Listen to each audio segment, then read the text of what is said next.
Oi pessoal, boa noite, tudo bom? Tá funcionando bem o microfone aí? Todo mundo tá ouvindo? Só para fazer um teste?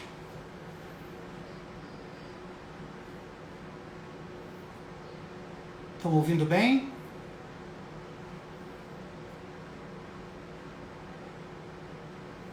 Demora um pouquinho para chegar o retorno, mas deem um joinha aí se estiverem assistindo, se estiver tudo bem. Joia. Convidar aqui o Leonardo para fazer parte com a gente.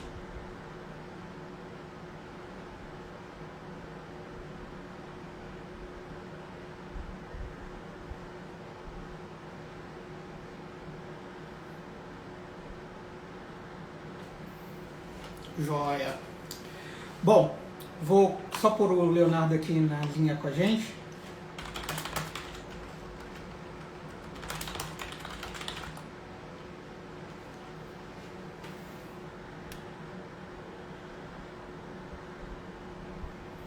O Léo já entrou aqui no nosso bate-papo.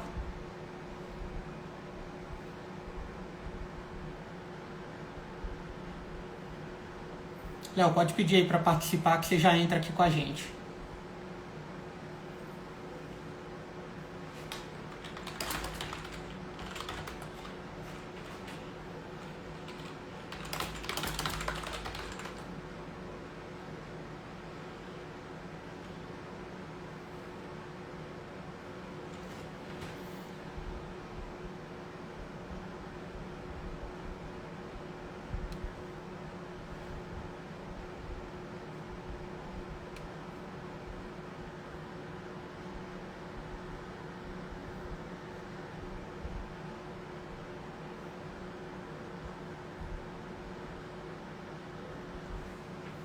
O Léo tá só com um probleminha aqui para entrar.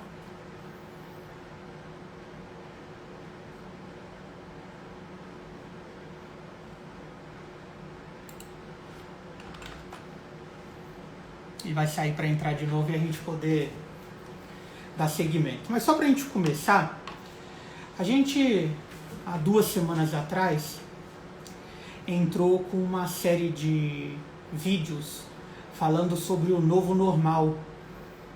As situações que as empresas, as pessoas têm vivido em função da pandemia.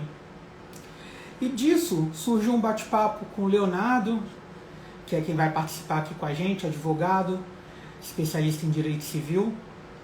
E ele me deu uma ideia, falou, acho que a gente podia bater um papo falando um pouco sobre a parte jurídica do primeiro tema dessa nossa série O Novo Normal, que foi sobre a locação de imóveis, o que estava ocorrendo com a locação de imóveis em função da pandemia. E ele se propôs a trazer alguns itens bem interessantes para esse debate, e já ele está entrando, a gente já parte para cima disso daí.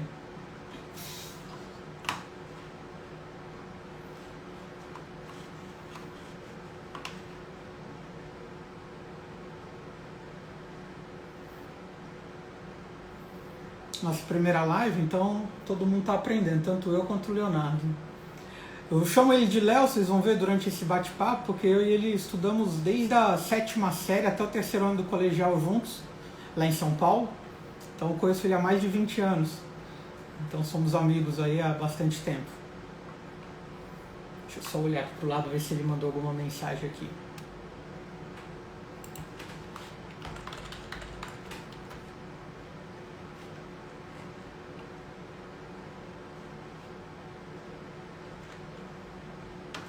Aí, beleza.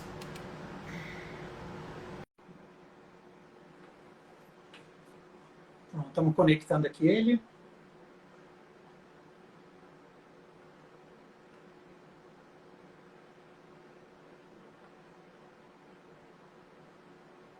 Só aguardando ele conectar.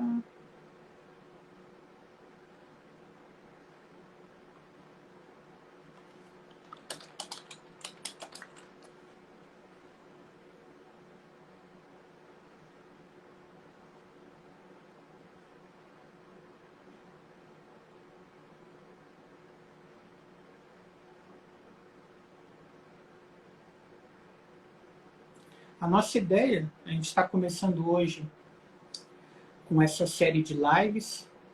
Na próxima quarta-feira, nós vamos ter uma live bem interessante com uma advogada aqui de Uberlândia, a Alexandra, falando sobre os alagamentos da Rondon Pacheco. Vai ser uma live onde a gente vai discutir a parte técnica das soluções que existem técnicas e as soluções ou o caminho jurídico que as pessoas podem ter, podem seguir. Comigo vai ser na 476. Oi, Léo, tudo bom?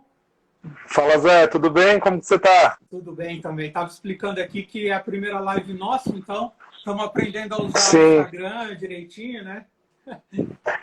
Eu tive que entrar pelo celular, porque eu tô com o laptop aberto aqui e não consegui. Eu falei, bom, vamos pelo celular, porque aí pelo menos a coisa anda, né?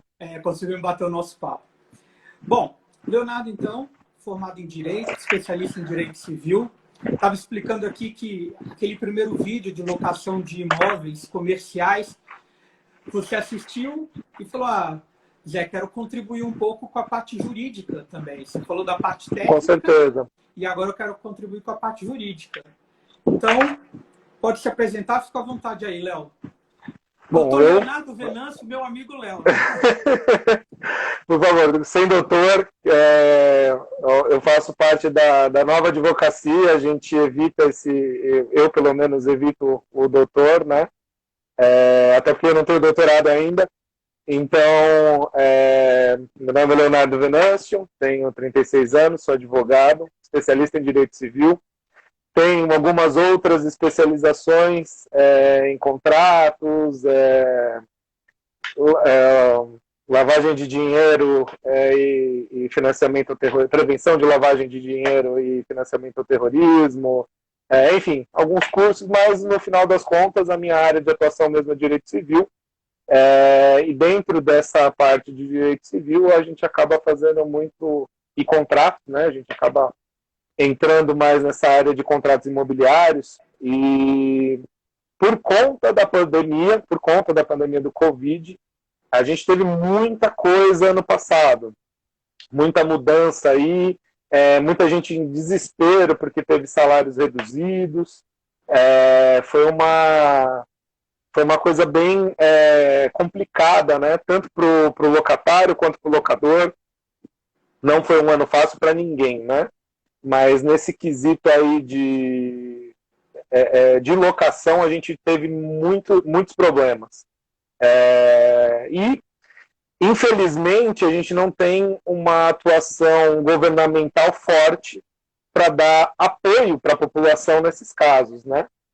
E, então, eu vi até a sua série, que eu estou gostando bastante, estou aprendendo muito.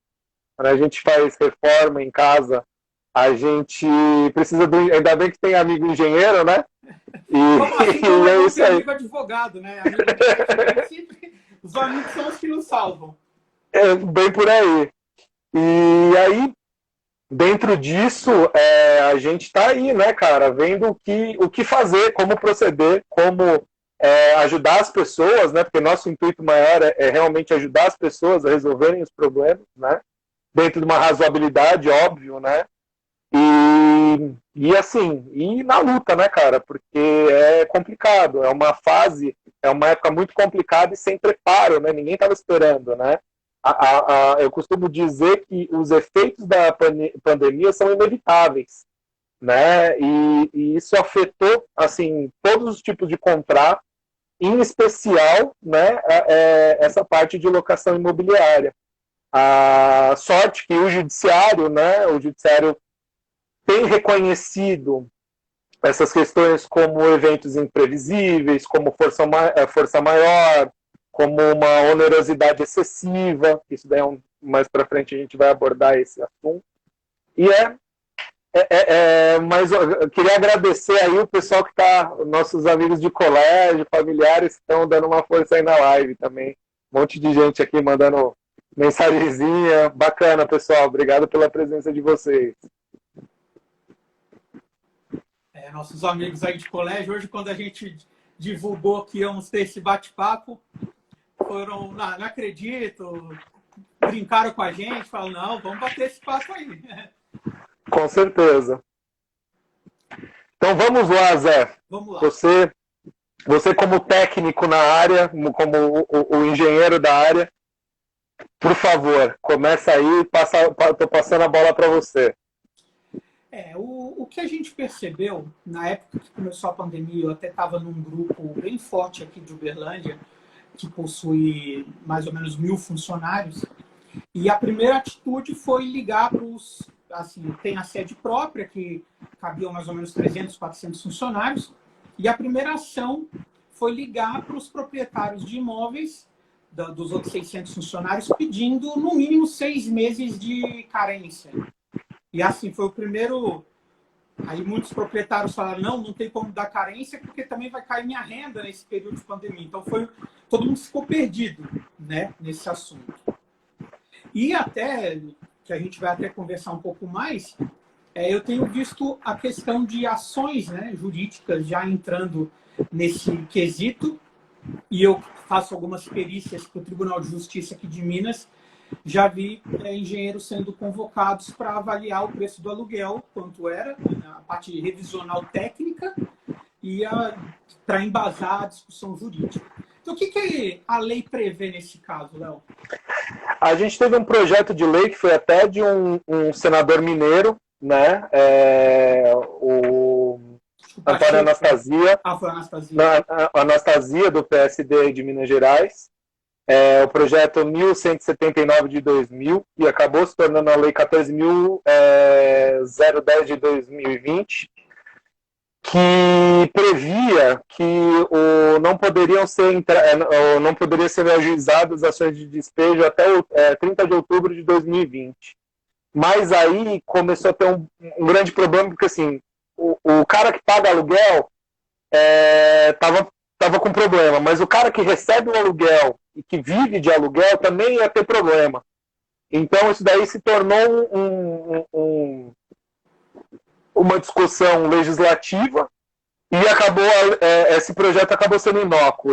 A lei saiu, tal, mas nesse sentido ela foi inócua, não tem efeitos.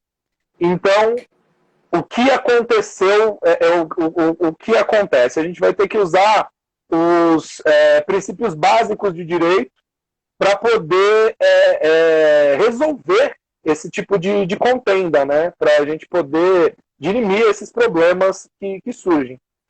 Aí, como que o judiciário, pelo menos aqui de São Paulo, começou a atuar? Eu liguei pro locador, porque eu, como locatário, tive redução de 70% do meu salário e eu não consigo pagar meu aluguel. Aí o meu locatário virou e falou, eu não vou reduzir, porque isso é um problema seu, azar o seu. Então aí a gente entra nos princípios do direito civil. Quando um contrato fica onerosamente, muito mais oneroso para uma parte e traz benefício para outra, a gente tem um princípio aí de direito civil que fala, não é assim. A gente tem que deixar a relação de igual para igual. Então o tribunal interpretou que em casos análogos, né, em casos iguais a esse, de redução de salário e tudo mais, que o certo seria abaixar o aluguel. Mas assim, isso é só quando tem problema, porque eu vi muitos proprietários de imóveis se abrindo a negociação, entendeu? A negociação ela é extremamente importante. Você ligar para o proprietário, para a imobiliária e falar, olha, eu estou com a dificuldade tal, e explicar a sua situação, porque se você não fizer isso, fica mais difícil, entendeu? E você só vai poder procurar o judiciário se você realmente tiver um problema. Estou trabalhando de home office, não tive redução de salário, não tive redução nenhuma na minha... eu estou, por causa da pandemia, eu vou lá e vou pedir para baixar meu aluguel. Não vou abaixar o seu aluguel, porque você não está me apresentando uma razão justa, né? Você não tem uma justificativa plausível para abaixar seu aluguel. Se você entrar na justiça, você vai perder. Porque, assim, a gente tem que ir pelo razoável também, né? Então, eu teria que provar, muita gente... digamos assim, estar com uma redução de salário, ou minha esposa com uma redução de salário, enfim, né? A família com uma redução de salário, para poder ter esse argumento juridicamente. Não tendo... Sim. Fui demitido na pandemia, ou no caso do aluguel, no caso das lojas, né? Um evento de força maior, né? É possível falar, porque um evento de força maior é algo inesperado, né? Existem diferenças entre o caso fortuito e a força maior. O caso fortuito também é algo inesperado, mas quando a gente fala de força maior, a gente sempre lembra que a natureza é uma força maior, né? Vou dar um exemplo meio... um exemplo assim para simplificar. A pandemia é força maior, então é uma excludente de licitude, vamos dizer assim, é uma excludente de responsabilidade. Lógico, você vai ter que arcar com isso, o proprietário vai poder te dar um prazo aí, diminuir seu aluguel, até suspender a cobrança, você pode pagar depois, depois de algum tempo, mas você não vai ficar livre do pagamento, você vai ter que pagar, mas você não vai ficar livre, isento de aluguel. Também não é dessa forma. A gente tem que sempre pensar que um acordo bom é quando as duas partes saem tristes da mesa. Porque se uma parte... isso é um acordo bom. Quando as duas partes saem tristes da mesa. O acordo ruim é quando só uma parte sai dando risada. Porque aí o acordo é bom só para a parte que saiu dando risada. Mas um acordo justo, bom de verdade, é quando todo mundo sai triste da mesa. Esse é bom, eu não menos o advogado. É mais ou menos assim que funciona. Você falou sobre força maior.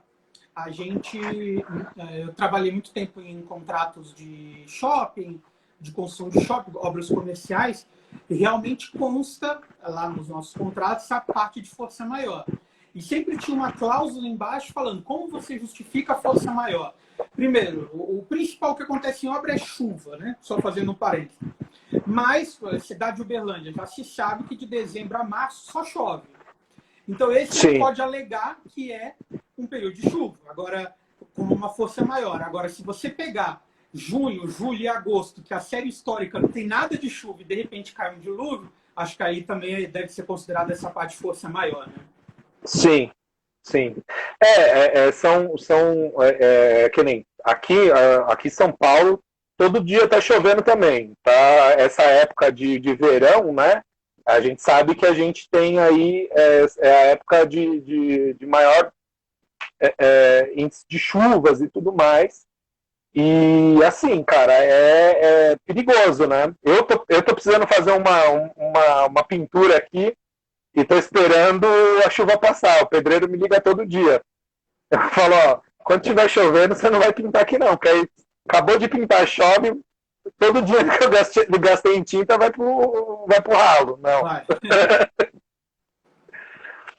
Mas aqui, assim, a grande questão jurídica, né, que eu costumo levantar é a importância do bom contrato, um contrato bem feito. Porque um contrato bem feito, ele te dá segurança jurídica tanto para o locador quanto para o locatário. A grande sacada do contrato, e assim, isso eu vou tentar dar uma esmiuçada aqui no contrato de locação, você prevê muito bem, e aí é a questão onde você entra, que é a vistoria do imóvel, né? O contrato, para ele estar bem amarradinho, ele tem algumas questões, né? Os dados pessoais das partes, aí tem o termo de vistoria, o valor do aluguel, o índice de reajuste, que isso é uma coisa muito importante, que eu acho que cabe a gente bater um papo sobre isso, porque o índice de aluguel esse ano vai ficar desproporcional. A descrição... fechou 2020 em 24% ou 25% IGPM, que é o que rege a correção dos aluguéis, né? 25, esse ano vai 25,71, se eu não me engano. Então, é impossível a pessoa suportar, né? Não, é um quarto, vamos dizer assim, vai aumentar um quarto, o seu aluguel vai aumentar um quarto. Quem paga aluguel, se for corrigir pelo IGPM, mas eu quero abordar o IGPM um pouco mais para frente. A questão aqui do valor do índice de reajuste, né, voltando, a descrição das despesas, né, e garantias do contrato de aluguel. Esmiuçando, eu vou falar aqui dos dois pontos que, na minha opinião, são os mais importantes, os pontos que são mais importantes, que é o termo de vistoria, que aí é uma coisa que quando eu estava com o meu apartamento alugado, quando eu aluguei apartamento, eu tive um problema justamente com isso. Por quê? Fizeram a vistoria do meu apartamento, eu me mudei, só que quando eu me mudei, tiraram algumas coisas que estavam no laudo de vistoria. Tiraram um armário, tiraram várias coisas, né? Aí o que eu fiz? Tirei foto e mandei um e-mail para a imobiliária. Nunca me responderam esse e-mail, só me responderam esse e-mail depois que eu entreguei o imóvel. E aí falando que eu tinha que devolver o armário. Aí eu catei, opa, peraí, não. Funciona assim, ó, eu tenho aqui na vistoria, tinha alguns problemas no apartamento que eu tive que consertar, tudo mais, que não constou na vistoria. E aí eu, como um bom advogado, fotografei tudo no primeiro dia que eu entrei. Eu fiz assim, de certa forma, não foi uma vistoria legal, vamos dizer assim, porque não foi feita com engenheiros, não foi feita por mim, eu mandei para o imobiliário e falei, ó, tudo isso daqui que está na vistoria está errado, tem rodapé faltando, tem isso, tem aquilo, tem problema na fiação aqui, tem problema na torneira ali, no gás, enfim, tinha um monte de probleminha. A gente foi lá, arrumou tudo bonitinho. Quando eu devolvi o apartamento, vieram me cobrar todas essas coisas. Aí eu apresentei nota por nota, aí eu peguei o e-mail que eu guardei, eu sabia que ia dar problema. Aí eu peguei o e-mail que eu mandei, imprimi e mandei. Falei, ó, como eu falei no dia tal, na data tal, que é advogado a raça do inferno, né? A gente guarda documento. Entendeu? E aí não tive problema nenhum depois disso. E aí tive que negociar a multa. Isso também é uma coisa importante da gente conversar, falar da multa, como funciona a multa. Porque você vai lá, por exemplo, eu não tinha dado calção, eu tinha usado fiador. Meu pai foi meu fiador do aluguel. E aí, como que discute a multa? Se não tinha cláusula de multa no contrato? Enfim, e foi tudo durante a pandemia, essa bagunça toda, né? Mas aí, enfim, passando. A vistoria é a parte mais importante do contrato. E eu sempre aconselho as pessoas que tiverem condições de fazer uma vistoria particular, uma vistoria privada. Não fica só com a vistoria da imobiliária. E se você aluga seu apartamento, ou você vai alugar um apartamento, um imóvel que seja comercial, residencial, e não usa imobiliária, contrate um advogado para fazer seu contrato, contrate um perito para fazer a avaliação, um engenheiro. Olha o Zé Guilherme aí, gente. Entendeu? Olha o Uberlândia. Olha o Zé Guilherme aí, gente. Sabe o que faz, entendeu? Porque assim, você fica exposto você fica exposto. A grande verdade é essa. Você vai lá, não fiz a vistoria direito. Mas eu tinha uma torneira aqui, um chuveiro a gás aqui, que custa R$5.000. Cadê meu chuveiro a gás? Não, mas você não tinha. Como que você vai provar? Ou você vai junto com o locador, né? Você como na qualidade de locatário, você vai junto com o locador, filma o imóvel junto com ele. Mas a vistoria é uma das coisas mais importantes para se colocar no contrato. Assim, de longe, um dos principais itens do contrato de aluguel. E aí, passando a vistoria... Vou até pontuar duas coisas que você falou. Se a pessoa optar por contratar um engenheiro, um arquiteto para fazer a vistoria, exigir a ART. Porque esse é o vínculo legal, digamos assim, de que tal engenheiro é responsável por essa vistoria. No caso de engenheiro, é ART, no caso de arquiteto, é RRT. Custa R$80 e dentro do pacote é uma coisa que vale muito a pena ser colocada. E a segunda é que existem alguns defeitos que nem sempre são visíveis a olho nu. Então, por exemplo, se alugou um apartamento, alugou uma casa, alugou um imóvel comercial, alguém testou todas as tomadas, viu se os circuitos estão fechando, ligando? Então, assim, existem outras coisas dentro da vistoria que o olho nu foge. Eu, diariamente, quando faço uma perícia ou um laudo, descubro uma coisa nova que eu tenho que olhar. Porque você vai aprendendo isso no dia a dia, né? Então, sempre que possível, principalmente, eu diria, em imóveis comerciais, nós estamos falando de grandes quantias, é muito barato o custo desse profissional. Eu vou dar um exemplo aqui em Uberlândia. Nós estamos falando de uma vistoria que custa R$ 400, R$ 500 no máximo. São Paulo, claro, tem um preço diferenciado. Sim. Mas, então, vale muito a pena. Acho que vale a pena colocar. Para não ter dor de cabeça, porque aí depois vai ter que contratar advogado. Aí advogado sai mais caro, você sabe, né? Na hora que tiver que se defender. Não, e assim, um processo aqui em São Paulo, cara, é um processo de juizado especial, que é vulgarmente chamado de pequenas causas. Um processo desse é 4 anos, no mínimo. 4 anos para você se livrar de um problema é muita coisa. É muita coisa. Eu estou fazendo uma vistoria agora de uma causa em Uberaba, a causa de 2016. Eu agora vou fazer a vistoria, provavelmente no meio do ano, para aí as coisas começarem a andar. Então, estou falando de 7, 8 anos, dependendo do caso, né? Então... se for um caso de valor mais expressivo para a justiça comum, 5, 6 anos aí para mais. Isso a gente fala, a gente chuta 4 anos em cada instância, mais ou menos. 4 anos na primeira, 2 a 3 na segunda, e quando sobra lá para o Supremo, para o STJ, mais uns 2, depende do ministro, até um pouco mais. E demora. Por conta da pandemia também, a justiça está bem morosa também. Mas o problema da justiça também é muita ação besta, né? Muita ação besta aí que infelizmente acaba passando e tal, mas faz parte. E aí, passando aqui para o valor do aluguel, lógico, você não vai contratar um valor de aluguel que você não vai conseguir arcar. Se você não pagar, se você não pagar se você não tiver condições de pagar esse aluguel, melhor nem contratar. Índice de reajuste.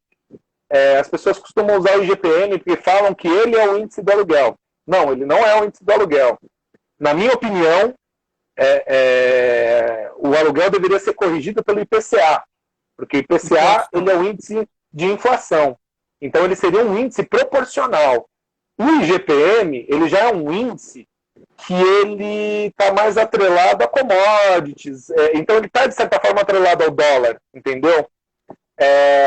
Ele está atrelado a preço da indústria e tudo mais. Então, é perigoso fazer porque aí que nem esse ano, toma aí, 25,71% de aumento no IGPM.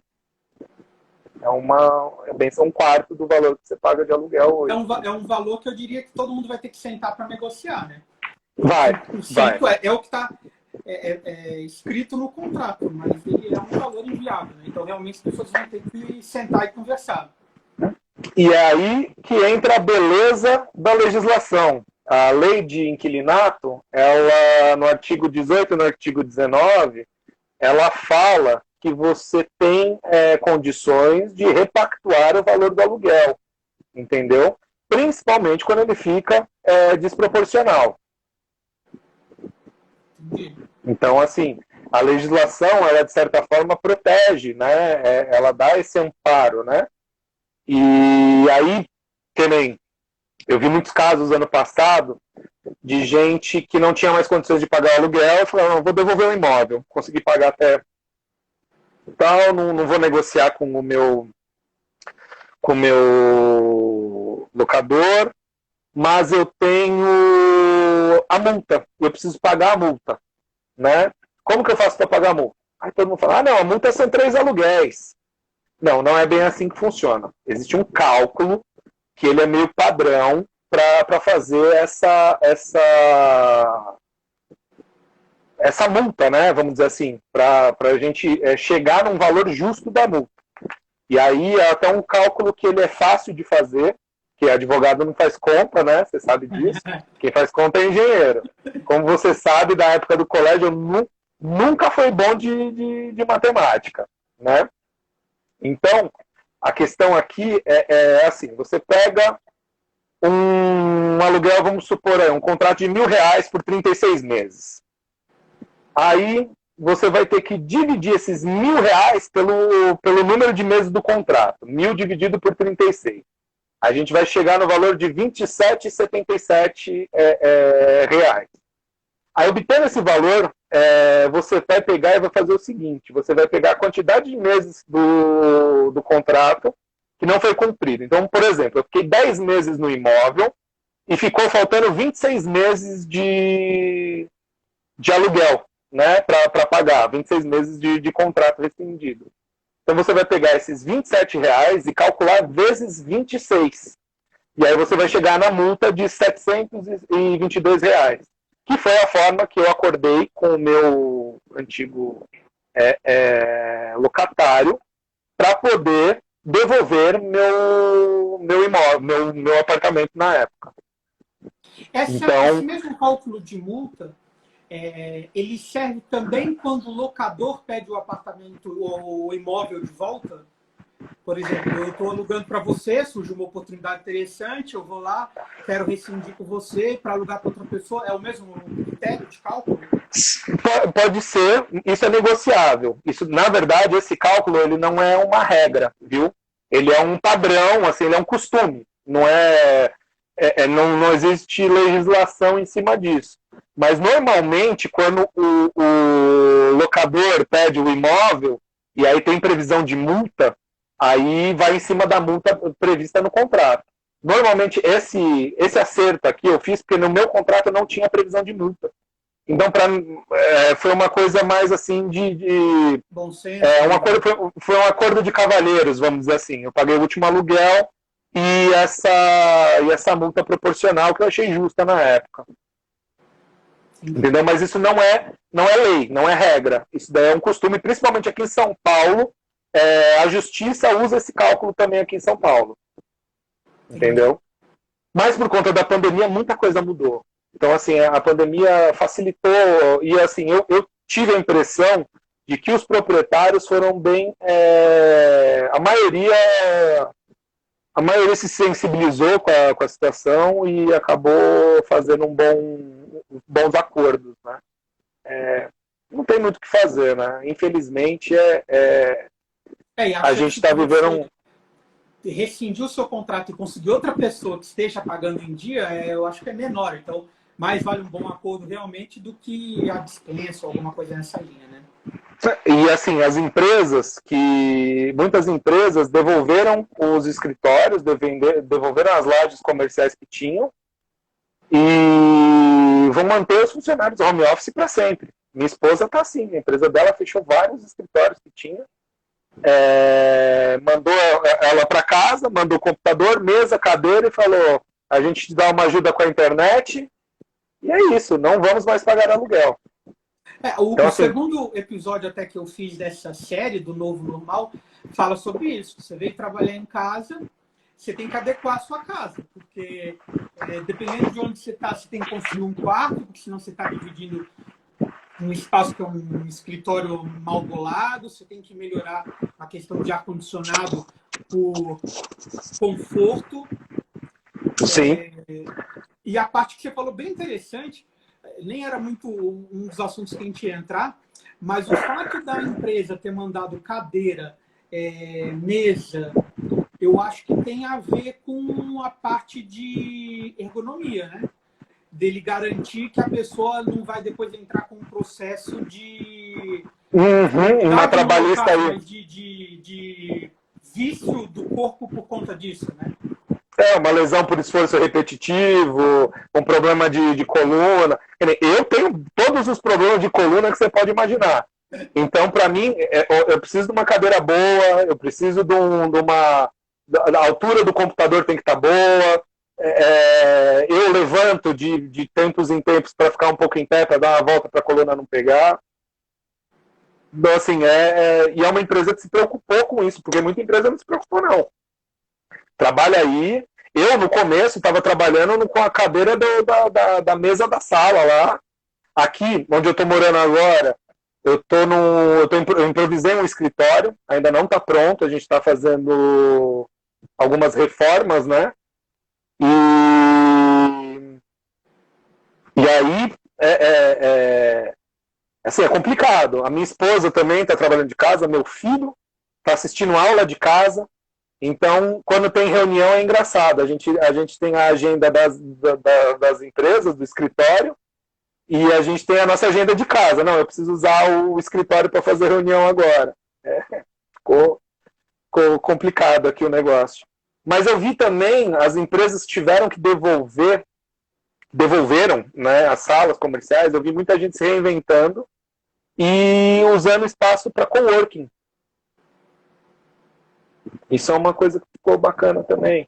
Sim, que até aí... porque São Paulo, o tamanho que é São Paulo, se você tiver um coworking perto da sua casa, você tem uma estrutura de silêncio, de conforto de ar, de cadeira, de ambiente, porque não adianta também você fazer com uma área de serviço aqui atrás, aquela zona, dependendo da empresa que você trabalha, né?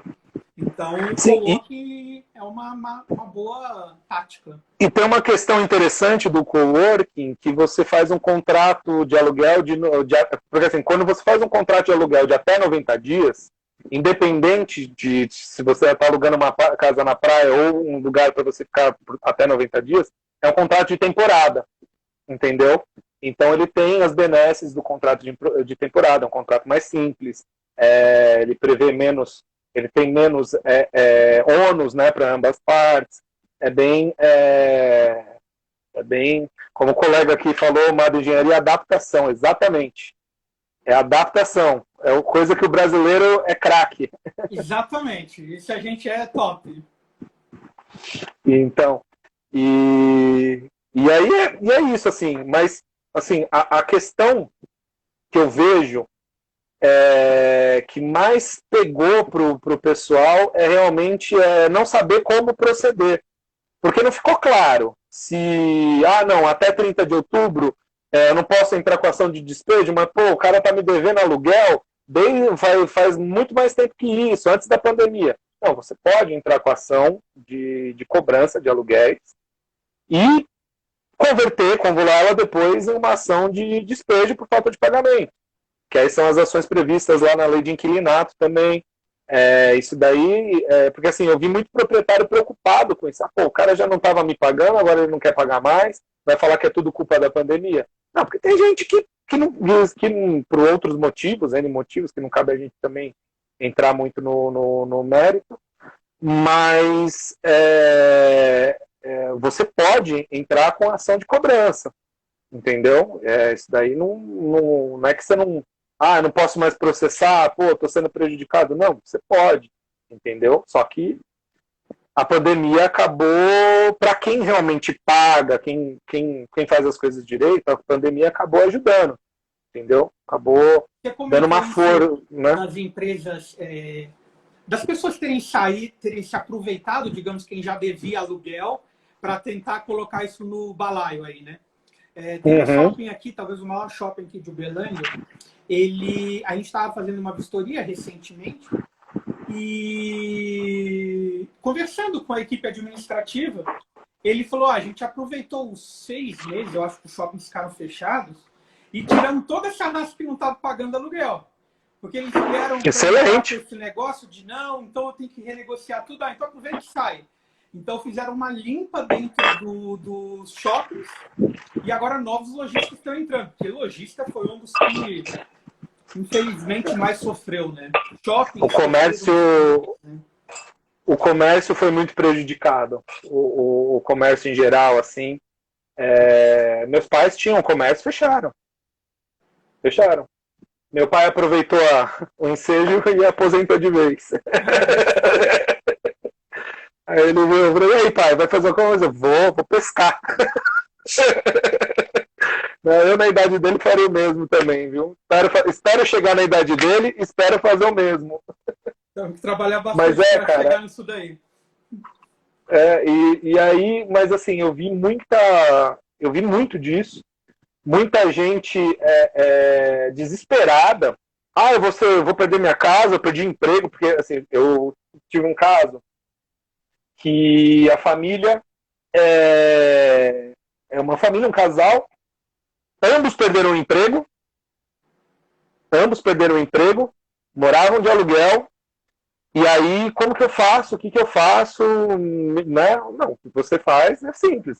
Liga para a imobiliária, liga para o proprietário, conversa com eles, fala a sua situação, joga limpo. Se precisar de prova, prova para eles e pede uma prorrogação. Fala que em 6 meses, pede 6 meses, e aí depois, quando você conseguir continuar, quando você conseguir um emprego, se colocar, você paga esses atrasados de forma parcelada, dilui no resto que falta do contrato de aluguel. E por sorte, eles tiveram sorte, o cara foi super compreensivo e enfim, eles continuaram pagando as despesas do imóvel, né? Condomínio, IPTU, água, luz. E isso, para quem aluga, quando você entrega, ou melhor, o seu locatário sai, é um pepino. Porque além de você ter perdido aquela renda, vai ser difícil você alugar, porque você está no período de pandemia, e você aumenta os gastos, porque esses gastos de condomínio, luz, taxa mínima, água, taxa mínima, não tem como você negociar muito, não. Talvez nos 2, 3 primeiros meses, algumas companhias aceitaram adiar, se não me engano, a CEMIG aqui em Minas aceitou 2 meses de pulo, digamos assim, de pedalada, mas não é uma regra. Aqui em São Paulo foi legal. A Enel fez assim, não, a gente vai cobrar vocês a taxa proporcional do que vocês gastam de luz, e ou você mede a sua própria luz e manda aqui pra gente. Então, quando eu não me preocupei muito com isso, então eu paguei a taxa proporcional. E era exatamente o que eu estava pagando nos últimos meses no apartamento. Aí beleza, passou isso, eles voltaram a fazer as leituras presenciais. Chegou uma conta, depois de 3 meses, chegou uma conta de 400 pau de luz em casa. A gente pagava, tipo, muito barato, 100 e poucos reais de luz. Porque eu, minha esposa, meu filho, e os chuveiros eram a gás. Então, quase não gasta luz, né? Cara, quando foi 400 pau, eu até ia brigar com a Enel, mas como eu já estava para devolver o imóvel, eu paguei a conta, falei, eu não vou. Aí eu vi aquele povo numas filas que não acabavam na frente, na porta da Enel, eles dando uma desculpa mais esfarrapada que a outra, falei, tem brigas que um advogado não entra. Eu sou um advogado que recomenda para as pessoas não processarem ninguém, porque processo é uma coisa que dá dor de cabeça. Ó, tem uma pergunta aqui, ó. É possível conseguir isenção de custos em período de força maior? Acredito que seja isenção de luz e água, né? Que deve ter sido. Acredito que seja isso. Assim, eu acredito que não. Pelo menos aqui em São Paulo, eles fizeram isso. Eles fizeram para você pagar a taxa de consumo mensal. Mas provavelmente, se você entrar na justiça e estiver disposto a encarar um processo, provavelmente você consiga alguma coisa assim. Porque realmente é o estado de força maior, isso daí é uma excludente de responsabilidade. Por exemplo, você tem ali a sua empresa paga uma conta de luz absurda mensal, e aí você é obrigado a fechar e não consegue pagar a sua conta de luz, não consegue pagar a sua conta de água. Então, porque aí a Enel, o que ela fez? Quando veio essas contas que você pagou 2 vezes, eles falam, não, a gente parcela essa conta em 12 vezes para vocês. É errado, né? É errado. Né? E aí, como você pode entrar com uma ação de relação de consumo, né? Porque a empresa realmente é beneficiária final aí do serviço de luz e tudo mais, então cabe aí a gente entrar aí na esfera do direito do consumidor também. Porque assim, negociar com eles é muito difícil. Eu acho, na minha opinião, é perda de tempo. É que nem Procon. Procon não serve para nada. Você consegue mais. Você tem mais resultado no Reclame Aqui do que no Procon. É impressionante. Eu reclamei aqui, eu acho que tomou uma proporção que todo mundo utiliza, né? Teve dois Sim. comentários que eu achei interessante que passaram aqui.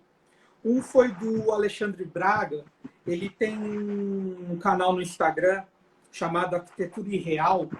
E ele realmente fez um podcast, eu até participei um pouquinho, comentando sobre as mudanças dos espaços corporativos. Uhum. Ele fez uma análise, inclusive, com um colega nosso lá na Irlanda, também como que os escritórios reagiram Bacana. lá na Irlanda. E o Bernardo falou muito sobre essa questão de adaptação, né? Eu ainda acho que nós vamos ter daqui a só filosofando um pouco, daqui a uns 5 anos, 10 anos, provavelmente estudos de quanto reduziu a emissão de CO2 nesse 1 ano de pandemia e home office. Quanto reduziu de consumo de energia, porque alguns escritórios trabalham com ar-condicionado central. Se você vai reduzir o seu ar-condicionado central, ou você vai reduzir a sua população, digamos, muitos não pensaram lá atrás, quando dimensionaram esse sistema de ar-condicionado, em setorizar. Então, você colocou uma maquinona lá de, digamos, 25 TR para rodar tudo. Só que agora você está com espaço de 1/5 daquilo, a sua máquina você ainda tem que ligar 25 TR. Então, a tua energia está lá em cima para um consumo baixo. Então, tudo isso acho que vão ser estudos que a pandemia vai permitir a gente ver aí no futuro. Só filosofando um pouco, aproveitando o ensejo. Eu vou pegar teu gancho aqui e falar da questão da saúde. Por conta das máscaras, né, que a gente vem usando aí nesse último ano, os índices de doenças respiratórias caiu assim exponencialmente, porque a gente tem que usar máscara, tá? E aí qual que é a questão? Gripe comum e etc. caiu muito, por quê? Álcool gel, lavar mão, lavar rosto, máscara. Eu não saio sem máscara. Meu filho é muito engraçado, cara, porque assim ele dá mais bronca por causa de máscara e de Covid do que o pessoal mais velho mesmo. Ele gravou videozinho pro vô dele. Mó figura. E realmente a questão da máscara fez o número de doenças respiratórias cair assim, A absurdamente. cultura asiática já tem muito isso. A gente vê em reportagens algumas pessoas, Japão, China, usando máscara em dias normais, antes de pandemia.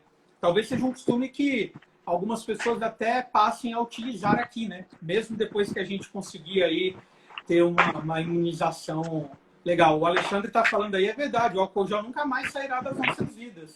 É uma coisa se você for num estabelecimento agora e não tiver na porta o álcool gel, você já fica incomodado com aquele estabelecimento. É verdade. Eu gosto do álcool líquido mesmo. A gente virou sommelier de álcool gel, né, cara? Exatamente. Eu gosto do álcool líquido. Então eu tenho um borrifador álcool 70 e cara, eu borrifo bastante isso daí, porque cara, porque nem pra mim eu não faço tanta audiência tal, eu trabalho um pouco menos com essa parte contenciosa, né, e acabo ficando mais com essa parte contratual e fazer um monte de reunião, aí tem reunião com gente mais antiga, eles não gostam disso daqui, isso daqui não existe, entendeu? Uma live não existe. Gosta de reunião presencial ali, shake my hand, entendeu? Tipo, o pessoal é bem tradicional nisso. Cara, e pra você falar, olha, a gente não tá fazendo, aqui no escritório a gente tá adotando tudo home office, a gente tá adotando telepresencial, a gente está fazendo call, enfim. E o pessoal não gosta. Então eu ia fazer reunião, ia fazer a reunião fora, tal, já levava 10 máscaras, 1 litro de álcool 70, né, e borrifava álcool em tudo. Eu estava até evitando de sair com muita coisa, só levava minha agenda e caneta, porque no começo eu fiquei bem recluso mesmo. Eu, minha esposa e meu filho, a gente ficou muito recluso. Tanto é que de sair assim, eu só vou na casa da minha mãe, casa da minha sogra, e é isso aí. Né? compras eu fazia para os meus pais, eu fazia para minha sogra, para o meu sogro, porque é evitar, né, cara? Eu pelo menos sou um pouco medroso para esse tipo de coisa. Então somos dois. Eu brinco até finalizando essa parte da brincadeira. Eu até roubei o carro da minha mãe para mim por conta disso, porque ela também não está mais indo em mercado. A gente tem ido por ela, ou eu, a Michelle e minha esposa. Então eu aproveitei e roubei o carro dela. Ficou sem também. Mas, só um parênteses. Tua mãe tá aí em Uberlândia? Tá, trouxe ela para cá também. Bacana. Tá. Manda um beijo para ela. A uns 800 metros aqui de onde a gente mora, pertinho também. É bom ter mãe perto. Aproveitar que sou filho único, parte de mãe, dá para trazer, levá-la, dá para... Com certeza. Cara, tem um fato engraçado, que até acho que o Bai e o Paixão estão aqui na live, e quando a gente entrou na faculdade, que eu e eles dois, a gente fez faculdade de Direito juntos, né? E no nosso trote, a sua mãe, era lá na Liberdade que a gente estudava, vocês moravam lá, acho que vocês moravam ali perto, eu acho. Uhum. E sua mãe pegou a gente no trote. Ela passou de carro e a gente tava no trote. Ela e assim, foi uma coisa... Ajudou. Acho que ajudou, eu não lembro se foi o Bar ou se foi o Paixão. E engraçado, cara, uma cidade do tamanho de São Paulo, trânsito de São Paulo, a gente encontrar a nossa ex-diretora no trânsito é engraçadíssimo, né, cara? Bem engraçado. Mas só um adendo aqui para trazer um pouco de leveza, né, nesses momentos de... Porque, assim, infelizmente, a gente está falando aqui um assunto, cara, que afetou a vida de muita gente, né? Afetou muitas pessoas, cara, muito. E todas, comerciantes, residencial, comercial, foi um negócio, foi um baque mesmo, foi um negócio complicado. Eu acho que até eu estou vendo algum colega nosso que a gente possa conversar um pouco sobre esses fundos imobiliários, as lajes corporativas, os shoppings, o que aconteceu, o que vai acontecer com as empresas que investiram muito dinheiro nessa área, né? Você pega hoje edifícios comerciais que estão entregando andares, alguns até se adaptam para ter uma área de recreação lá dentro, aproveitaram para trazer um pouco desse bem-estar para dentro do ambiente, mas muitos devolveram mesmo, né? Então, o investimento, hoje em dia, vale a pena você construir um comércio para alugar uma casa? Então, é uma coisa assim que eu quero ver aí. Se quer fazer isso comigo, mas vamos ver se a gente consegue uma pessoa bacana aí para bater um papo com a gente sobre isso. Com certeza. Um dos meus clientes é um banco de investimentos. E eles têm uma área dentro do banco que é a área de bens não de uso, que eles chamam de BNDU. E o que é isso? O cara fez o cara contratou um empréstimo com o banco, não pagou, não tem dinheiro para pagar, aí o banco vai lá e pega um imóvel. Porque normalmente esses contratos são garantidos com imóveis, você nunca faz contrato sem amarrar direitinho, com garantia real, tal, porque senão você toma prejuízo. Ainda mais o banco não sai no prejuízo nunca, né? E aí, essa carteira de bens não de uso, a gente pega imóvel, pega carro, caminhão, só que a maioria dos bens são imóveis, né? O banco lá, os contratos que eu fazia, a maioria era para pegar imóvel. E a carteira de BNDU, ano passado, normalmente é uma carteira que não mexe muito, e eles, dá muito trabalho para vender e tal. Eles venderam quase 70% da carteira de BNDU dos imóveis. Muita gente comprou imóvel. Porque o que o pessoal, pelo menos a leitura que eu tive, taxa Selic caiu. Quem gostava de renda fixa e tal, que é mais conservador na hora de fazer investimento, viu que não ia ter rentabilidade. O cara voltou a comprar imóvel. Vendeu aqui, né? E que isso, assim que você concluir, também mexeu com o mercado da construção civil de forma bárbara. Com os preços, foi algo... Apartamento, preço bom pra caramba na planta. Vixe, aqui em São Paulo o que mais tá acontecendo agora é subir prédio, né? A cidade tá verticalizando muito, né? E subiu de prédio, oportunidade de comprar imóvel. Cara, foi um ano, assim, para quem pegou, conseguiu pegar a oportunidade boa, comprou imóvel.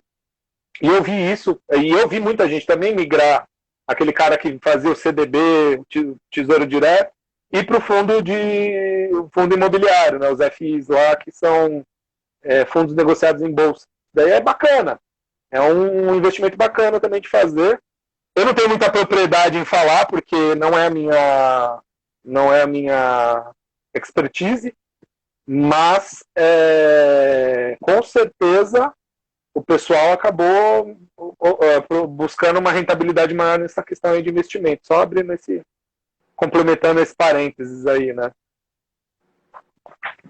E vamos lá, aqui, eu perdi o tópico aqui, onde que a gente parou? A gente concluiu o que precisa constar no contrato, né? Você passou Contrato. a índices, valor de aluguel. Faltou uma coisa que, sem ela, o contrato é só um pedaço de papel. Testemunhas. Nunca deixe de pôr no seu contrato 2 testemunhas. Ele perde a validade do contrato se não tiver? Ou ele reduz, digamos, a credibilidade? Reduz a validade, porque aí você vai ter que entrar com uma ação para transformar esse contrato num título executivo e aí depois executar ele. Se você tem um contrato assinado por 2 testemunhas, ele é um título executivo. Então você entra com o título, o título está aqui, não foi pago, paga em 24 horas ou nomeie bens a penhora. Sem choro. Entendeu? A execução desse contrato é muito mais fácil. Por isso que nesses contratos um pouco mais complexos, lá que eu fazia para o banco, a gente colocava essa cláusula de garantia real. Ou você me dá um imóvel, ou você me dá um caminhão, ou você me dá uma fazenda, enfim. Alguma coisa para garantir o negócio tem que ter, para o banco poder dar o empréstimo e tudo mais. Só que aí, dentro disso daí, para o contrato ser válido, para ele ser um título executivo, 2 testemunhas. E tem umas outras coisinhas aí, mas aí vocês me ligam e me perguntam que eu passo para vocês. Essa questão da diferença, eu tinha listado aqui algumas coisas para a gente até falar. Sim. Boa parte eu acho que você já bateu um papo, já falou sobre isso. Aí só uma coisa assim bem direta. Contratos de esfera comercial e contratos de esfera residencial, alguma diferença de legislação ou mesma legislação? Não, mesma legislação, mesmas situações, muita parte, a questão negocial é muito importante, conversar, sentar, explicar a situação, pechinchar, colocar tudo direitinho no papel, é importante, não muda muito, entendeu? Mas a parte comercial sofreu mais. A questão assim de impacto na parte comercial foi muito maior. Residencial, como tem muita gente, o cara tem 2 apartamentos de aluguel que ele é complemento da aposentadoria dele. O cara chegou e falou, não, eu aperto meu cinto aqui, você aperta seu cinto ali, vamos manter seu contrato. Agora, comercial foi o negócio mais difícil. Porque o cara falou, eu tenho 10 funcionários, por exemplo, uma loja uma lanchonete. Eu tenho 10 funcionários. 5 ficam no período da manhã, 5 ficam no período da noite. Eu tenho aluguel, eu tenho fornecedor. O cara tinha um monte de despesa. Aí ele teve que fechar o comércio dele, pagar salário, pagar 13º, pagar tudo. E o comércio dele não está girando para dar dinheiro. Então foi a parte mais impactada aí. E eu vi muito os proprietários acabando sendo mais humanos, assim, e auxiliando. Quem perde um cliente como lanchonete, a gente falou no início do bate-papo, dificilmente alguém vai abrir uma lanchonete no meio da crise, sabendo que do dia para a noite pode vir alguma esfera executiva e fechar, reabrir em virtude do número de casos. Então, também não vai ser fácil para quem tem imóvel comercial alugar de novo, né? Sim, porque nem eu tenho uma cliente que ela tem uma franquia de loja de chocolates. A loja dela tem ela é análoga a uma lanchonete. Então, quando sai aquela lei para fecharem as portas e tudo mais, a loja dela se beneficiava, poderia ficar aberta, mas não podia ter consumo interno, não podia ter gente.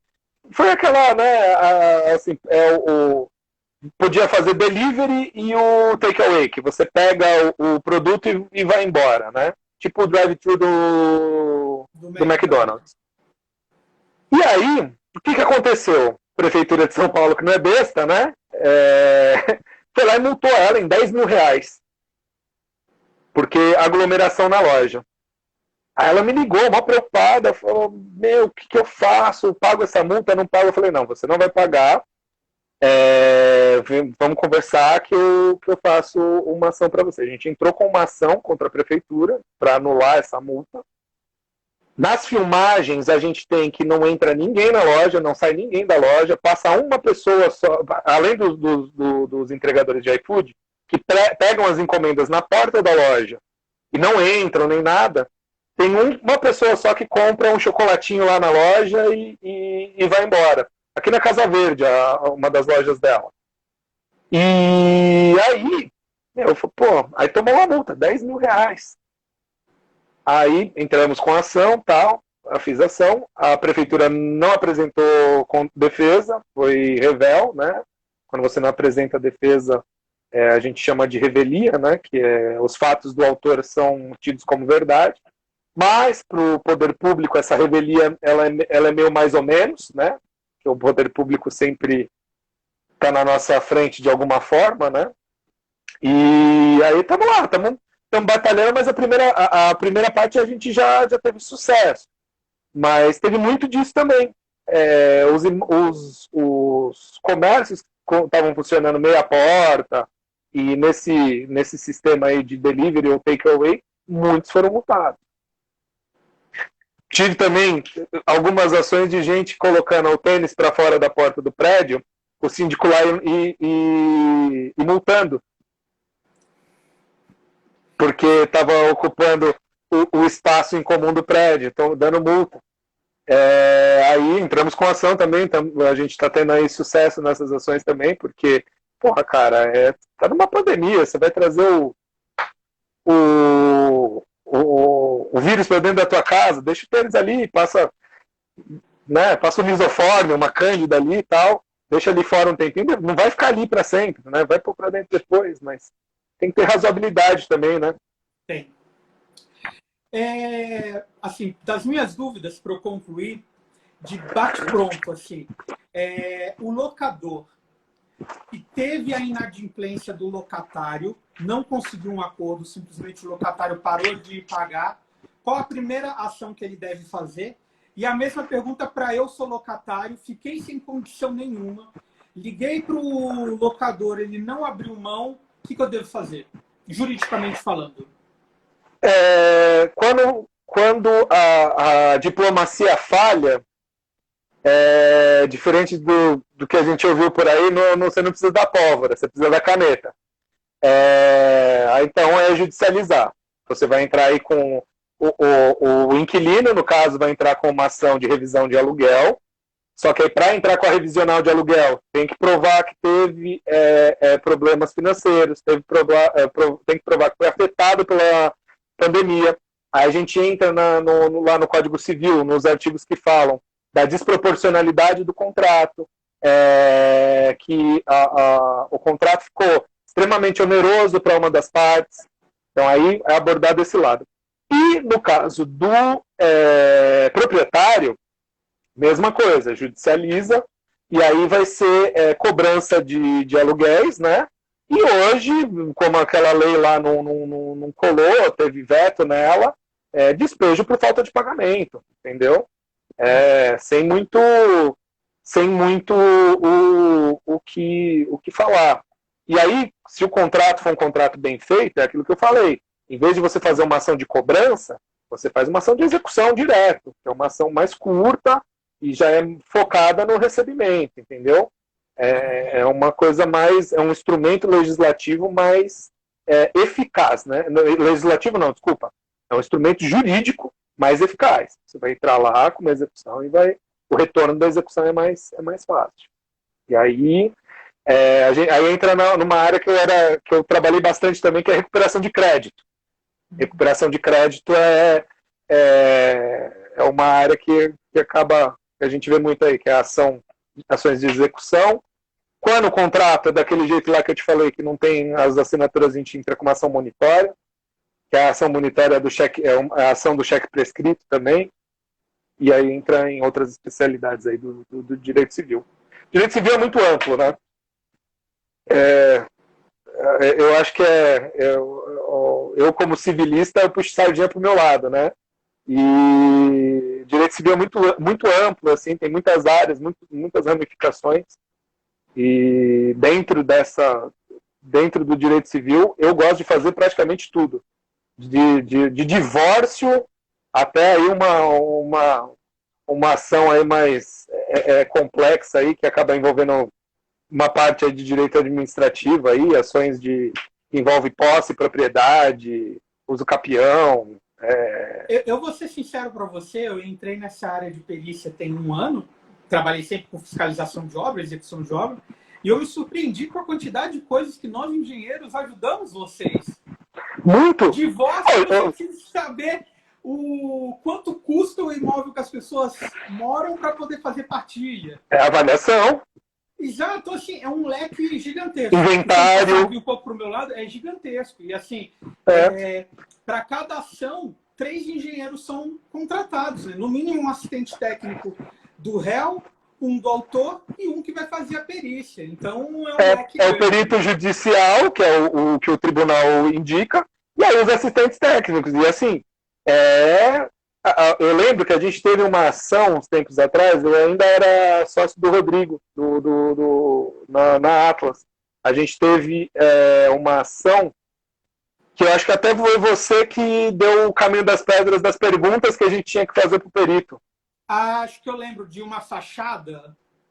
Que o cliente tinha um apartamento no último andar do prédio, era um prédio novo, e aí o síndico não fez as reformas no tempo que eram previstas, e aí acabou com os quartos dos filhos dele, entrou água por tudo que era lugar, entrava água pela tomada, acabou com o apartamento do cara novinho. E aí eu lembro, acho que até você que deu o caminho das pedras. Você não era perito ainda, eu acho. Não, só fiscalização mesmo. Eu lembro que você que deu o caminho das pedras. Pergunta isso, pergunta aquilo lá, o Rodrigo aqui falando, problemas na fachada do prédio. Exatamente. E a gente ganhou essa ação. Enrolaram pra caramba, mas a gente ganhou essa ação. O importante é isso. Eu tenho, agora que eu comecei a fazer parte dessa área de perícia, eu tenho tentado mostrar a questão da manutenção, né? Só concluindo. Ô, Paixão, você sabe que cerveja não é meu forte é caipirinha, viu? Então a gente negocia isso daí. Mas a parte de avaliação, de manutenção do imóvel, o imóvel é o bem mais valioso que uma pessoa tem. Então, assim, a gente troca óleo do carro, troca pneu do carro, não sei quantos mil quilômetros. Gente, tem que fazer a pintura, Léo. Passou a chuva, você tem que fazer aí na sua casa, cara. Não, eu fiz uma reforma aqui porque a gente estava com problema de infiltração. Eu refiz piso, refiz todos os pisos. Aí, antes de pôr piso, manta impermeabilizante, Baltec, Bianco. Eu virei praticamente um mestre de obra, entendeu? E, cara, é fundamental. E assim, isso que é uma reforma besta aqui, assim, foi uma reforma média, vamos dizer assim. E 45 dias de reforma, eu não aguentava mais olhar para a cara do pedreiro. Mas o cara é gente boa, fez um belo trabalho, fez um bom trabalho aqui. Que quando depois que a gente fez isso, reforma é sempre desgastante, né? Nossa, cara, e com criança, cara, é um inferno. Mas, graças a Deus, deu tudo certo, reforma feita, a gente está entre mortos e feridos, salvamos todos. Mas a parte agora da pintura, Eu preciso fazer urgente, tanto fora quanto dentro da casa. De dentro da casa, eu podia já ter feito. Mas eu vou contratar. Né? Eu vou contratar. Como ele já vai fazer a de fora, já vou falar, faz a de dentro aí também. Então já vai uma dica aí. Trate todas as fissuras, as menorzinhas que você encontrar na parede, já trate. Depois eu te mando os produtos que eu aconselho e pinta por cima. Não deixe de tratar por favor. Antes, não. Porque se você perde a sua pintura com um ano e meio aí, você já perde ela. Já perde ela, Foi o que ele falou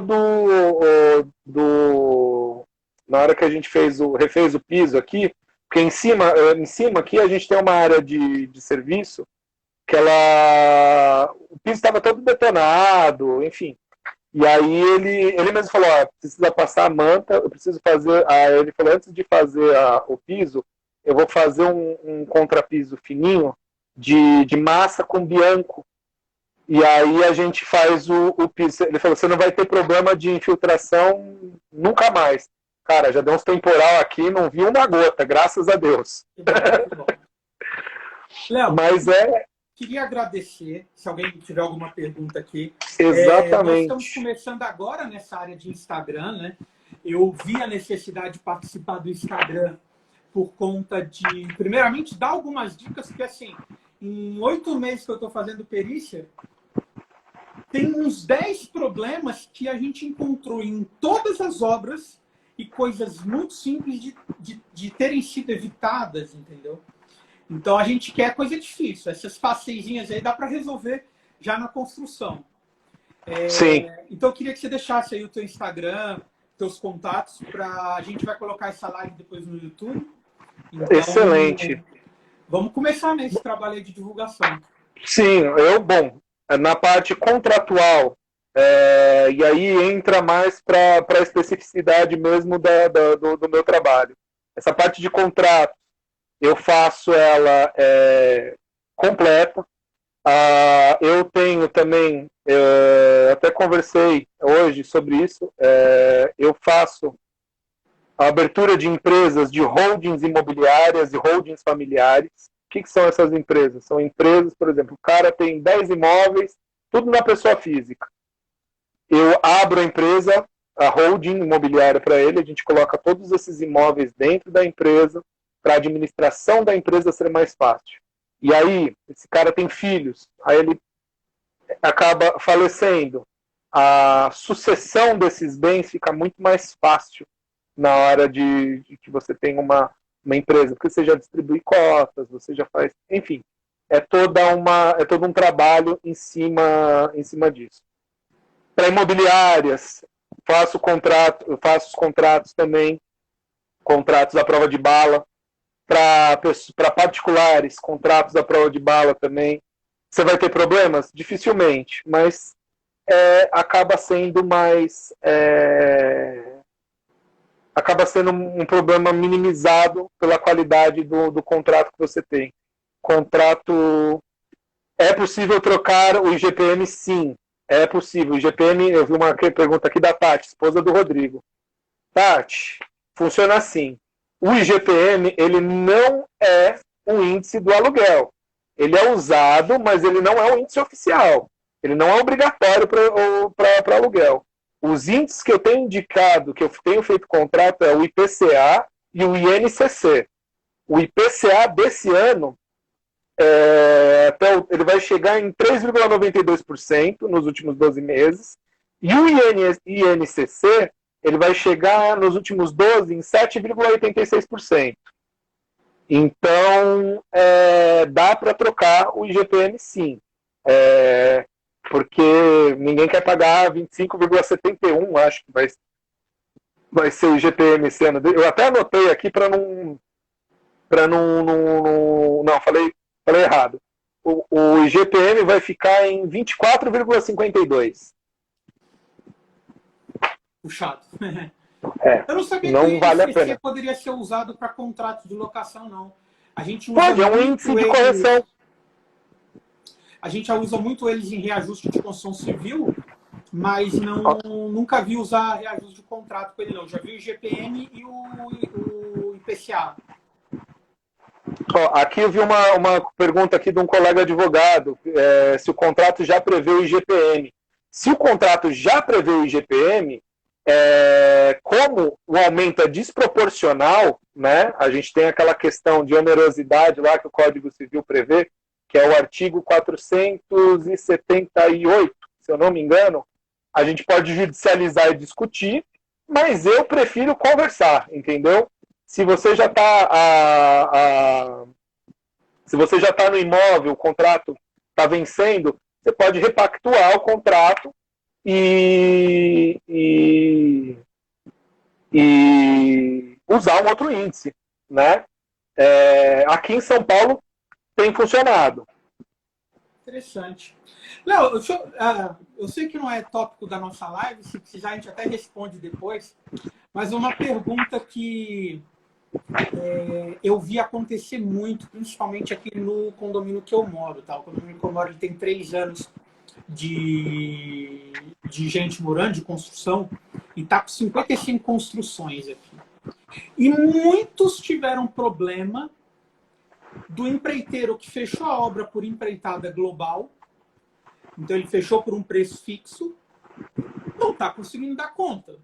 E até mesmo os que fecharam com o reajuste do INCC, o reajuste do INCC ele foi o mais alto dos últimos anos, o Bernardo, que cuida muito da parte de custo, sabe, mas ele ainda não reflete a realidade de construção residencial. O saco de cimento saiu de R$15 para 30, o milheiro do tijolo saiu de R$450 para R$1.400, e eles falaram, eu não tenho condição. O que a lei ajuda? E o proprietário também que contratou o executor por empreitada global, ele não tem também o dinheiro em caixa para poder bancar essa diferença. Então, o que a lei fala sobre isso aí? De novo, artigo 478 do Código Civil, do 478 ao 480, que fala da onerosidade excessiva. O contrato, durante a prestação dele, ficou oneroso demais para ser executado, entendeu? Isso vale para ambos, tanto para o prestador quanto para o contratante. Então, deve haver uma razoabilidade. O cara pagava, o que você falou aí, 400 e poucos reais no milheiro do tijolo. Aí ele foi fazer a compra, está o triplo. Como que ele vai conseguir fazer essa prestação? Entendeu? Fechou, né? Exatamente. Aí é uma questão de conversar. Acordo bom é acordo que as duas partes saem tristes da mesa. Se não tiver acordo bom, judicializa. Porque assim, eu lembro que uma vez eu falei isso, aí um colega meu advogado falou, não, mas aí o acordo bom é que o meu cliente ganha. Eu falei, não, isso é um acordo bom para o seu cliente, mas o acordo bom é quando as duas partes saem tristes. Não adianta. Não adianta. E a gente tem que ser razoável, entendeu? Dentro do direito, a gente a gente vê muito a questão da ganância. Ah, não, eu quero que vai separar um casal. Não, minha cliente tem que ficar, eu quero até a unha encravada do marido dela. Não, não é assim, gente. Tem que ter razoabilidade, entendeu? Tem que ter proporcionalidade. Equilíbrio. Todo mundo entendeu? vai ter que ceder um pouco, né? Então, exatamente. Em tudo, a gente vai na questão política, na questão econômica, na questão de casais, de contrato, realmente pegar um equilíbrio todos perdem um pouquinho, mas que o conjunto anda é importante. Eu sou um advogado pró-conciliação, pró-acordo. Eu gosto de fazer um trabalho de mediação. Mas tem que brigar, a gente briga, entendeu? Eu prefiro evitar, porque assim, tem muita coisa que com uma boa conversa você resolve. Eu prefiro não judicializar as questões. E eu tenho tido sucesso em não judicializar. A maior parte dos meus trabalhos aqui ficam de fora do judiciário, graças ao bom Deus. Porque judicializar hoje em dia é complicado. Eu gosto da advocacia extrajudicial. Muita coisa eu faço tudo fora do judiciário. Graças a Deus. Qual que é a sua rede social agora, Léo? Porque agora a gente está na onda da rede social. Agora é Instagram aqui, Leonardo Venâncio, Leonardo Venâncio _ADV. Eu vou deixar aqui, os meus contatos de trabalho também, WhatsApp de trabalho, quem tiver qualquer dúvida. Coloca lá no feed que eu disse no seu feed, no meu feed, onde a gente divulgou a live, coloca lá os contatos que fica salvo. Não, maravilha, eu coloco sim. Eu tenho um site que direciona direto para o meu WhatsApp, que eu esqueci o site, mas eu vou colocar lá no meu Instagram, eu vou até digitar ele aqui. No meu Instagram ele tem, ele já te linka direto para o meu WhatsApp, para o meu WhatsApp comercial. Então fica... peraí. Eu quase mandei o da minha esposa aqui. Minha esposa, ela é boa com... Minha esposa é psicóloga, né? Então ela cuida de outros problemas. Mas é isso aí, Zé. Eu gostei, acho que comentários, sugestões, que o pessoal que assistiu aí agradeço imensamente. Muito, pessoal. Sugestões. Nossos amigos, muitos são nossos amigos aí de longa data. Muitos são os amigos de longa data. Agradeço a presença de todos vocês. Qualquer dúvida, sugestão, essa é a nossa primeira live. Se vocês acham que precisa ser mais didático, alguma coisa, pode mandar aqui pra gente. Críticas são sempre bem-vindas. Eu acho de extrema importância. Eu estou vendo que Instagram hoje o Instagram, enfim, redes sociais em geral, estão dando aí o respaldo que a gente está buscando, né? Fica mais fácil. Em tempos de pandemia, está sendo importante, né, para a gente divulgar trabalho. E parceria com os velhos amigos, né, Zé? A gente deve, o Rodrigo falou, te deve uma cerveja, você falou que não é de cerveja, você é de caipirinha. Depois me passa o teu endereço que eu vou te mandar um kit de caipirinha bom aí. Aí sim, gostei da ideia. O kit de caipirinha é bom. Fui no mercado esses dias, eu comprei um para mim. Eu vou aceitar, não nego não. Eu comprei um, cara, coisa bonitinha, vem a coqueteleira, uma tabuazinha, eu vou mandar aí para você. Vou mandar aí para você que é show de bola. E é isso aí. Eu agradeço muito aí a oportunidade de a gente bater esse papo. Eu acho que a gente se falou acho que na época de eleição presidencial, uns anos, né, nessa última eleição aí. E é isso, quando você vier para São Paulo, dá um toque pra gente se encontrar. Tô morando perto de um lugar aqui que tem que é bem respeitado pelas bebidas e pelas comidas, viu? Que é o Frangó. E não sei se já ouviu falar, que em São Paulo é muito bacana. Tô desatualizado em São Paulo. Eu só tô no queijo, pão de queijo, Bom demais, só. Eu gosto de Minas. Gosto de Minas demais, só. Eu virar mineiro, só. Eu gosto de Minas demais da conta, só. Tem família aí em Minas, cara. Tem família em vários lugares aí de Minas. Sul de Minas, tem Varginha, Belo Horizonte, tem mais pro sul aqui, Pouso Alegre, Camanducaia. Gosto demais de Minas Gerais. Adoro. Aliás, eu e a Larissa quase fomos, viu? Quase fomos. Quase fomos para BH. Mas não deu muito certo, infelizmente, porque eu queria para Minas. Tem uma cliente aí de Minas, cara, que ela tem eles produzem água mineral em Brasília de Minas. É longe daqui, 700, 800 quilômetros daqui.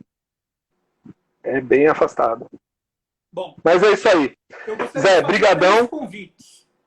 O primeiro é aceito os 3.